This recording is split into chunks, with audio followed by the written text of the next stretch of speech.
Bueno, Alejandro Figueredo, bienvenido a La Típica, bienvenido a este programa para Panorama TV. Un gusto primero que nada y bueno, agradecerte por la disposición. Marcos Hernández, Gonzalo, bienvenido. Bueno, la verdad que además hay que destacar algo, que el hecho de las elecciones de Estados Unidos ya es polémica en todo el mundo, porque ya incluso países manifestándose en contra del resultado. O sea, no quieren reconocer tampoco, están en la posición de Trump. Pero además, otra cosa que seguramente Alejandro nos va a contar, desde el entorno del presidente de Estados Unidos, ya le están sugiriendo que acepte la derrota. Incluso se dice extraoficial que la primera dama le está haciendo llegar que, bueno, por favor, aceptá que perdiste y vámonos de acá. Alejandro, vos que estás más metido en el tema, bueno, explicanos más o menos qué es lo que está pasando en Estados Unidos. Bueno, un abrazo para ustedes, Marcos, Gonzalo, la verdad que un gusto acompañarlos. Bueno, la verdad que es un tema muy complejo, por supuesto, de analizar por varios aspectos, ¿no? El primero tiene que ver con lo grande y lo heterogéneo que es este país, ¿no?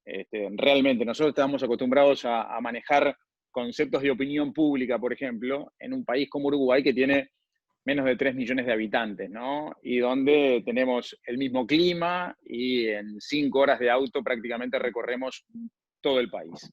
Bueno, esta es una historia distinta que hay que multiplicarla por 50 prácticamente, porque realmente Estados Unidos se maneja como si fueran 50 países en uno, por el tema de que, si bien existe una constitución nacional y leyes federales, también hay constituciones estatales y leyes estatales que bueno, determinan un sistema electoral, por ejemplo, bien singular y muy distinto al que estamos acostumbrados nosotros, pero también a la manifestación de culturas, ideologías, formas de vivir, costumbres, climas totalmente diferentes. Por eso, siempre cuando a mí me preguntan, bueno, ¿cómo está la cosa en Estados Unidos? Yo les aclaro que lo que puedo dar es un panorama muy localizado y lo que uno puede percibir, por supuesto, de leer en redes sociales, de ver los medios de comunicación.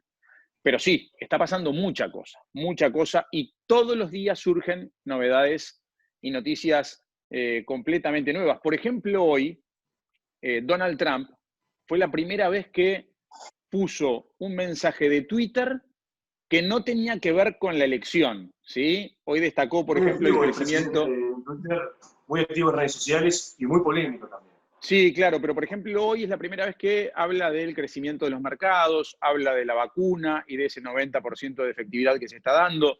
Dijo grandes noticias, como diciendo, bueno, por un rato vuelvo a ser el mensajero en condición de presidente y no de candidato para la reelección, porque después, y de hecho lo hizo al rato, volvió a insistir con el tema del fraude y de las irregularidades que, según él, rodearon a esta elección. Pero por otro lado, ya vemos un Joe Biden que comienza a actuar no solo como candidato de la elección, sino como presidente electo, ¿no? Hoy, por ejemplo, dio a conocer un comité de científicos, de expertos que van a ser quienes lideran lo que él habla o define como una transición sanitaria, teniendo en cuenta cómo se va a encarar la pandemia desde el nuevo gobierno. ¿Y por qué Donald Trump insiste tanto con el tema del fraude, lo pone sobre la mesa cada vez que puede? ¿Por qué se aferra tanto a que realmente, porque yo pienso que él está pensando que la reelección todavía es posible? ¿Por qué se da ese panorama? Y bueno, a ver, ahí hay varias posibles respuestas, ¿no? La primera, que es la que el mundo entiende y concibe, es que se trata de un mal perdedor, ¿no? Que desde el comienzo de la aparición de los resultados ya no asumía una realidad que parecía muy difícil de contrastar. La otra es que él tenga herramientas válidas y evidencias de que efectivamente ocurrió algo raro. El tema es que no las muestra. Es decir, él sale a hablar, a denunciar irregularidades y dice que va a llevar el tema a la corte, pero hasta ahora no ha mostrado absolutamente nada contundente como para hacer pensar que sí hubo irregularidades. ¿Qué es lo único que tiene a favor en este sentido Trump? Es que antes de las elecciones ya venía de alguna manera dejando picar en el ambiente la posibilidad de que algo podía pasar, sobre todo con el tema del voto electoral. Hubo muchos inconvenientes con el correo, hubo muchos problemas en lo previo, él denunciaba que iba a haber problemas, pero también nos queda la duda, ¿no? Si es porque en realidad, bueno, se constataban problemas que podían ser significativos o porque en virtud de todas las encuestas y de lo que su propio entorno sabía, bueno, se veía venir la noche, como se dice, ¿no? Y que efectivamente no iba a poder hacer frente a lo que era el resultado electoral. Ahora, se plantea un escenario particular. Ganó Pensilvania, Joe Biden, pero todavía está la duda de Georgia, por ejemplo, que puede terminar con un Senado empatado, donde la vicepresidenta será la figura de decisión y de negocio, ¿verdad? Sí, es que de hecho ha pasado en algunos estados donde pasan cosas raras, ¿no? Donde, por ejemplo, en la suma global del estado gana uno, pero en la lucha por la presidencia, pero en la composición del parlamento gana el otro. Entonces, por ejemplo, en Florida pasó eso. Entonces, no está muy claro cómo va a quedar la balanza del poder entre el Ejecutivo y el Legislativo y cómo va a lidiar Biden, en definitiva, con esa situación desde el punto de vista electoral. Pero está claro que en muchos estados, que eran los estados clave, en la mayoría de esos estados claves terminó ganando Biden, ¿no? Y creo que ahí también tuvo mucho que ver la forma en que se hace el escrutinio aquí. Hay como una tendencia, un reclamo general de que muchas historias de las elecciones tienen que cambiar, que el sistema electoral tiene que cambiar porque, como les decía al principio, ¿no? Cada estado tiene su regla de juego y algunos, por ejemplo, cuentan los votos adelantados y los votos del correo antes y otros los dejan para el final.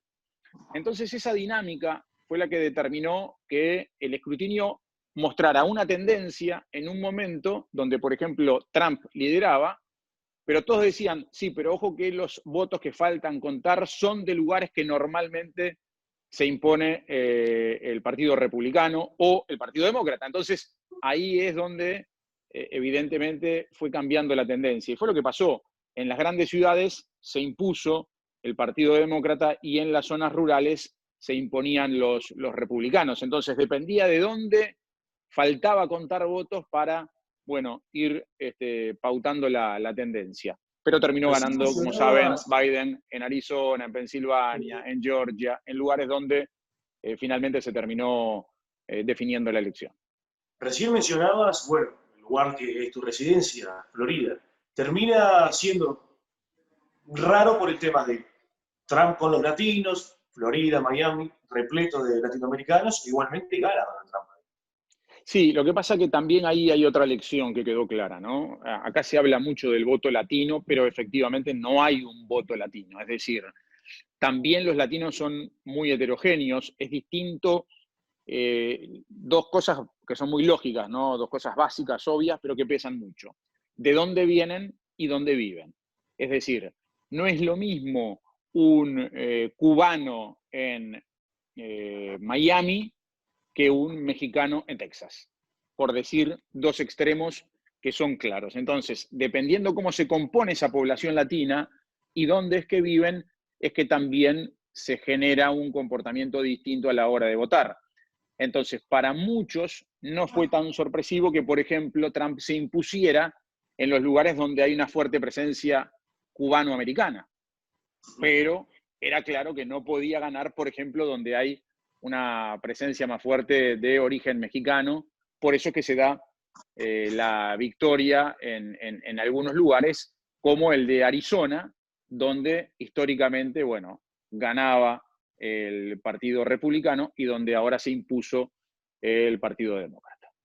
¿Cuánto pesó la figura de Barack Obama? Que en las últimas semanas prácticamente toma el timón de la campaña y mucho se dice que es el que lleva finalmente a Biden al triunfo cuando parecía ser un candidato no muy firme para las convicciones del Partido Demócrata. Sí, yo creo que fue fundamental. Fue muy activo Obama, fue muy activo en el último tramo de la campaña, sobre todo a partir de la explosión de toda la movida social detrás del movimiento Black Lives Matter, ¿no? A partir de eso aparece la figura de Obama y también de su esposa, de Michelle Obama, liderando, bueno, conferencias y mensajes a la opinión pública, pero después, de hecho, en la campaña política, ¿no? Hasta el último fin de semana antes de la elección, Barack Obama salió a hacer actos de campaña pro-Biden y uno entiende que sí, que esa figura... A ver, muchos decían aquí que, por ejemplo, si Michelle Obama se presentaba como candidata a las elecciones, ganaba el trote, ¿no? No se dio esa situación, Michelle Obama decidió no presentarse, pero sí tuvo un rol activo desde el punto de vista de la comunicación, y de la llegada a ciertas minorías que terminó siendo clave, ¿no? Así que sí, entiendo que sí. Y también se vio una actitud muy moderada del propio Obama durante la elección, porque el día de la elección prácticamente no tuiteó nada y los días posteriores tampoco. Recién dio un mensaje cuando se confirmó la proyección que lo daba a Biden como ganador de las elecciones, o sea que Obama también, evidentemente, se sentía parte del partido, ¿no? Dos preguntas, Alejandro. Primero, ¿por qué fue tan festejada la victoria de Joe Biden por las izquierdas latinoamericanas? Y segundo, ¿cómo afecta esto directamente a Uruguay? Bueno, yo creo que hay una tendencia claramente de rechazo en muchas sociedades de lo que es la figura de Donald Trump. Es un candidato que evidentemente no genera mucha simpatía y por el contrario genera así como mucho rechazo, y por eso hubo una reacción internacional, bueno, mayoritariamente de celebración de que se le terminaba el mandato a Trump. Pero eso tampoco quiere decir que lo que viene a proponer Biden esté tan identificado con los lugares donde se esté celebrando, ¿no? A mí me parece que ahí hay como una suerte de reacción más anti-Trump que pro-Biden, o que por lo menos sea una situación analítica, ¿no? Pensada de lo que puede pasar en el futuro. No está claro cómo va a ser la relación del gobierno de Biden con los gobiernos de Latinoamérica. Sí ha habido algunos encuentros por supuesto, de senador y cuando fue vicepresidente del gobierno liderado por Barack Obama. Pero, por ejemplo, a nivel comercial, los antecedentes, esto no quiere decir que esto se vaya a trasladar a los hechos, ¿no?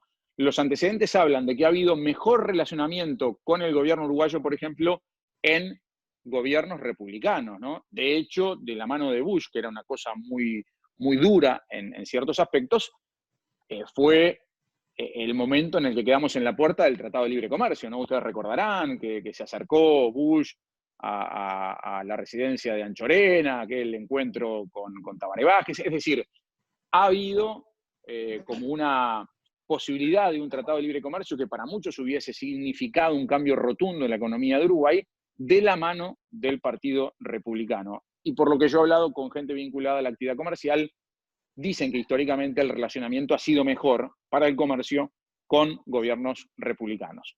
¿Eso quiere decir que a Uruguay le va a ir mal con el gobierno de Biden? Nadie lo sabe, no lo sé, simplemente les estoy contando de alguna manera lo que se comenta en el sector estrictamente del comercio. Ahora, la visión internacional de Trump es una, y es la de figura antipática, de rechazo, de extremo histrionismo, muchas veces comparado a veces con Bolsonaro, trayéndolo más cerca, ¿no? Que son figuras que producen muchísimo rechazo a nivel internacional, incluso por los intelectuales, pero hay que destacar algo que es lo que a Trump le dio la posibilidad de estar muy cerca de la reelección, y es el ámbito económico. Generó Sí. mucho empleo, la política proteccionista, nacionalista, también identificó mucho al norteamericano y sobre todo de algunas partes donde no se podía explicar ciertamente la preferencia sobre el presidente. América para los americanos. Exactamente. Sí, aparte hay algo que por supuesto es entrar en el terreno de la especulación, ¿no? Pero nadie tiene claro qué hubiera pasado con esta elección y con esta campaña electoral sin la pandemia, por ejemplo. Es decir, yo creo que hubo hechos muy fuertes que colaboraron con la derrota de Trump. Cómo manejó la pandemia, sobre todo desde el principio, burlándose prácticamente de lo que era el coronavirus y dejando de lado un poquito el aporte científico, y después lo que ocurrió con los movimientos sociales en virtud de los casos de exceso de autoridad de parte de la policía, ¿no? El más comentado fue el caso de George Floyd, pero hubo otros casos muy comentados también aquí en los Estados Unidos de represión policial que generaron toda esa movida social de parte de la población afroamericana, y que evidentemente captó, bueno, una movida hasta en el deporte, como ustedes supieron, en todo tipo de organizaciones, que en medio de la campaña electoral fue muy bien captada por la oposición, por el candidato Joe Biden, que además tuvo un tacto muy grande a la hora de elegir su compañera de fórmula. Recordemos que Kamala Harris se convierte en la primera mujer que llega a la vicepresidencia, además es de origen afroamericano, es decir, en un mundo donde estamos premiando tanto lo novedoso, lo primero, lo que rompe marcas, lo que hace historia, de alguna manera ahí también hubo una movida muy inteligente de parte de la campaña de Joe Biden. Pero nos queda la duda, ¿no? Si no hubiese llegado la pandemia y si Estados Unidos no hubiera entrado en esa crisis económica y de empleo que hubo durante unos meses, ahora se está revirtiendo, pero existió. Y sin esos problemas, yo no tengo tan claro si Trump hoy estaba con un resultado como el que se dio. Ya para ir cerrando la entrevista y la charla con vos, Alejandro, ¿qué rol tuvo la prensa en todo este panorama que estás contando? En el histrionismo de Donald Trump, en la figura de Joe Biden, más conocido por ser vicepresidente de Obama que por él mismo. ¿Qué rol tuvo la prensa y cómo jugó, por ejemplo, el New York Times, el Washington Post, en lo que viene siendo la elección de Joe Biden finalmente? Con lo de la pandemia, Bueno, obviamente, la gente sí, recluida, la gente diferente, sí. la prensa llegó mucho. Sí, yo creo que los medios de comunicación jugaron su partido y aquí hay una mirada, por lo menos crítica de mi parte, en el sentido de que yo entiendo que está bien que los medios tengan una línea editorial, entiendo que está bien que los medios y los periodistas opinemos, pero también entiendo que cuando vos estás informando no podés mezclar información con opinión. Y ahí me parece que los medios trabajan de una manera distinta a la que nosotros estamos acostumbrados a ver en nuestro país. Lo noté claramente el día el día de la elección, lo noté claramente, por supuesto, el día que se cortó el mensaje de Donald Trump en vivo, cuestionando algunas cosas, pero también se notó con lo que era la campaña pro votar. Como las elecciones no son obligatorias en los Estados Unidos, aquí hubo una muy grande campaña publicitaria propiciando el voto. Y cuando se habla de propiciar el voto, se entendía claramente que era un voto opositor.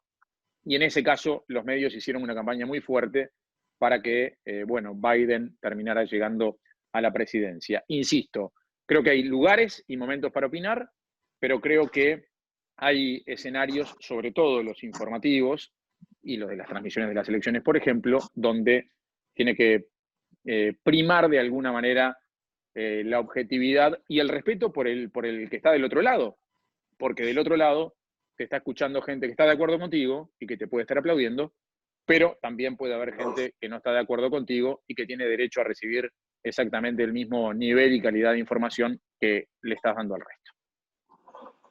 Bueno, vamos cerrando, pero a ver, vamos a romper un poco el Sí, molde. yo tengo una pregunta que se le quería hacer a Alejandro. Sí. Para que la gente sepa, y no sé si comprometerte, pero bueno. Qatar 2022, ¿lo relata Alejandro Figueiredo o Rodrigo?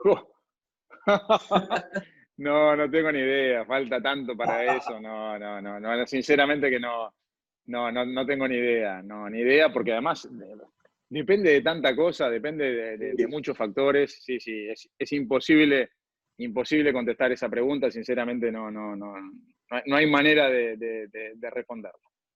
Y otra cosa, Alejandro, hablando de la selección, las últimas horas el maestro Tavares ha confirmado situaciones un poco sorpresivas, ¿no? Como la de Gabriel Neves, capaz que no tanto por el nivel que viene mostrando Neves en Nacional, pero estamos hablando de que es alguien que no ha formado parte del proceso necesariamente. Se hablaban de otros jugadores, incluso de Ugarte, el número 5 de Fénix. Sí, el que rompe los ojos, Rolín. Y lo de Rolín, que también llama muchísimo la atención cuando, bueno, se manejaban un montón de jugadores, y el caso de Irrazábal, ¿no? En el arco. Igualmente lo saben.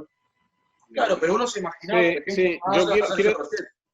yo quiero decirles que en realidad, por lo menos a mí no me consta que esté oficializado nada de lo que se está diciendo. Sí entiendo que trascendió en las últimas horas un montón de nombres, lo que ustedes están diciendo, por lo que sabemos, ¿no? La cantidad de bajas que hubo a último momento, lo de Federico Valverde, lo de Coates, lo de Maximiliano Gómez, es decir, surgieron un montón de bajas a última hora, lamentablemente, que se suman a las otras que ya se conocían, y como los jugadores que están en el exterior tienen que ser previamente reservados, hay que recurrir a jugadores del medio. Eso es lo que hay que contarle a la gente, ¿no? Básicamente, claro, que Tavares tenía, como todos los técnicos de las selecciones, un plazo para reservar jugadores del exterior, y si vos no los reservaste previamente, ahora no los podés llamar. Por eso no queda otra que llamar a jugadores del medio. Entiendo que por supuesto que son para completar el plantel, no creo en ningún caso que vayan a ser titulares realmente, habrá que ver, pero entiendo que todos los jugadores que se están mencionando también han hecho méritos en los últimos tiempos para estar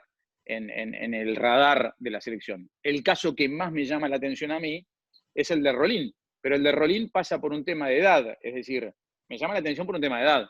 Entiendo que hizo un muy buen campeonato de apertura con con Rentistas, perdón, y también entiendo que quizás, si no hubiera sido transferido al fútbol chileno, Falcón hubiese estado en el lugar que está Rolín hoy. Pero eso tampoco lo sabemos porque no pasó. Pero, insisto, yo oficialmente no he recibido todavía la convocatoria por parte de la Asociación Uruguaya de Fútbol. Bueno, Alejandro, la verdad que agradecerte, mandarte un saludo grande a vos y a tu familia y bueno, que estés lo mejor posible. Un lujo. Por favor, un gusto. Me alegro el contacto, gracias a ustedes por la convocatoria y un saludo muy grande para la audiencia. Abrazo grande, Alejandro. Nos vemos.